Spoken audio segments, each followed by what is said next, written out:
ഇൻ്റർവ്യൂവിന് വേണ്ടി മാത്രം പ്രിപ്പയർ ചെയ്ത് ഞാൻ 2 ആഴ്ചയാണ്. അപ്പോൾ ഈ 2 ആഴ്ച കൊണ്ട് ഞാൻ ആവശ്യമുള്ള അന്നത്തെയുള്ള പത്രങ്ങളും മറ്റു കാര്യങ്ങളൊക്കെ അനലൈസ് ചെയ്ത് അതുപോലെ തന്നെ ഇൻ്റർവ്യൂവിന് വേണ്ടി പ്രിപ്പയർ ചെയ്തു. ആ സമയത്ത് ഹെൽപ്പ് ചെയ്ത് കുറേ ആൾക്കാരുണ്ടായിരുന്നു.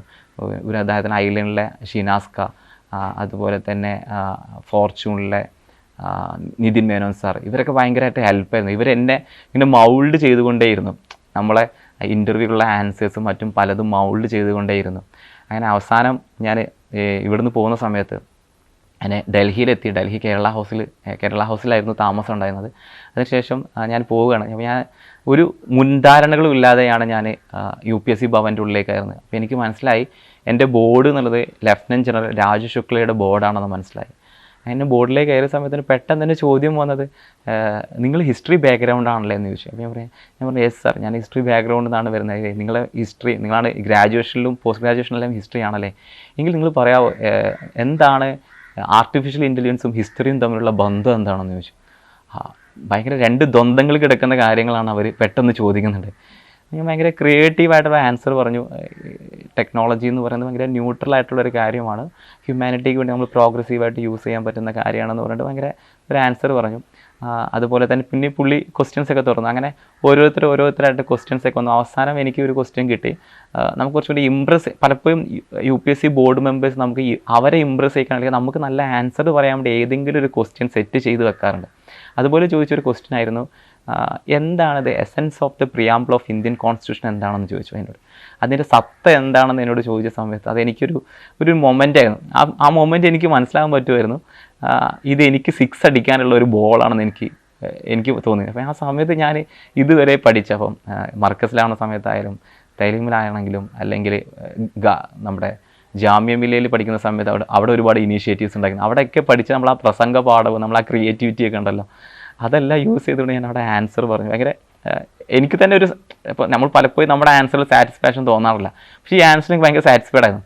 അപ്പോൾ ഈ ആൻസർ കഴിഞ്ഞ് തൊട്ട് മുമ്പ് തന്നെ നമ്മൾ അന്നത്തെ തലേന്ന് ദിവസം നേരെ പ്രിപ്പയർ ചെയ്ത പല ക്വസ്റ്റ്യൻസും ചോദിച്ചിരുന്നു. ഉദാഹരണത്തിന് ആ സമയത്തായിരുന്നു കേരളത്തിൽ ഏറ്റവും കൂടുതൽ ഹ്യൂമൻ വൈൽഡ് ലൈഫ് കോൺഫ്ലിക്റ്റ് ഉണ്ടായിരുന്നു. നമ്മുടെ വയനാട്ടിലെ ഒരു ഹ്യൂമൻ വൈൽഡ് ലൈഫ് കോൺഫ്ലിക്റ്റിൽ വന്ന് ഒരാൾ മരിച്ച സന്ദർഭമൊക്കെ ഉണ്ടായിരുന്നു. ഒരുപാട് പ്രതിഷേധങ്ങളൊക്കെ ഉണ്ടായ സമയം ഉണ്ടായിരുന്നു. അപ്പോൾ അതിനെക്കുറിച്ച് ചോദ്യങ്ങളുണ്ട്. ആ ചോദ്യം ഞാനാവട്ടെ തലേന്നത്തെ ദിവസം വരെ ആൻസർ പറഞ്ഞ് പരിശീലിച്ചൊരു ക്വസ്റ്റ്യനുമായിരുന്നു. അപ്പോൾ അത് കിട്ടിയൊക്കെ ഭയങ്കര സന്തോഷമാണ്. നമുക്ക് കോൺഫിഡൻസ് അവിടെയൊക്കെ ബിൽഡ് ചെയ്യും.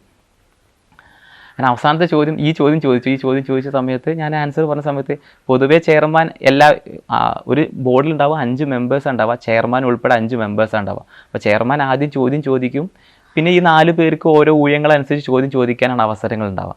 അപ്പോൾ അത് കഴിഞ്ഞതിന് ശേഷം ചെയർമാൻ എന്ത് ചെയ്യാം, ശരി നിങ്ങളുടെ ഇൻ്റർവ്യൂ കഴിഞ്ഞു എന്ന് കരുതിയിട്ടാണ് വിടാറുള്ളത്. അപ്പം രാജുശുക്ല സാർ ഈ അവസാനത്തെ ചോദ്യം ഈ ചോദ്യമാണ് വന്നത്.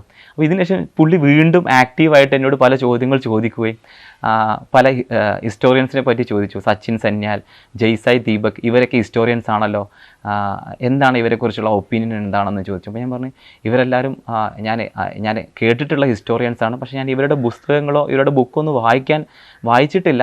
പക്ഷേ ഞാൻ അവരെക്കുറിച്ച് മനസ്സിലാക്കണം, അവരെന്തായാലും ഹിസ്റ്ററിയെക്കുറിച്ച് ചരിത്രത്തെക്കുറിച്ച് ഒരു ഓൾട്ടർനേറ്റീവ് ഹിസ്റ്ററി വ്യൂ പോയിൻ്റ് നൽകാൻ പറ്റും എന്നാണ് ഞാൻ വിശ്വസിക്കുന്നത് എന്ന് പറഞ്ഞിട്ട് ഞാനത് എൻഡ് ചെയ്യണ്ടായി. അതോടുകൂടി അദ്ദേഹം പറഞ്ഞു നിങ്ങൾ ഇൻ്റർവ്യൂ കഴിഞ്ഞിട്ടുണ്ടെന്ന് പറഞ്ഞു.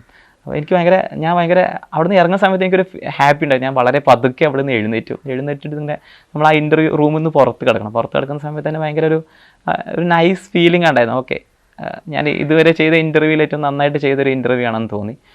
അങ്ങനെ അത് കഴിഞ്ഞിട്ടാണ് റിസൾട്ട് വരുന്നത്. 507 റാങ്ക് കിട്ടി.